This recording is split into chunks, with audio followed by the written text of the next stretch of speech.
Today, we're making a super healthy, no-cook sprout and apple salad with zesty lemon honey dressing. Grab 1 cup of mixed sprouts, a crunchy apple, cucumber, tomato, and some grated carrot. Add finely sliced onion, fresh coriander, pomegranate seeds, and your favorite nuts. For the dressing, we need lemon juice, honey, olive oil, salt, and pepper. First, rinse the sprouts well. Chop apple, cucumber, tomato, and onion.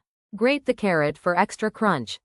In a small bowl, whisk together lemon juice, honey, olive oil, salt, and a pinch of pepper until smooth. Add all the chopped veggies and sprouts into a large bowl. Pour the dressing over and toss gently. Sprinkle pomegranate seeds, chopped coriander, and roasted nuts on top. Your refreshing salad is ready to enjoy. This sprout and apple salad is packed with protein, fiber, and vitamins, perfect for a healthy, quick meal anytime.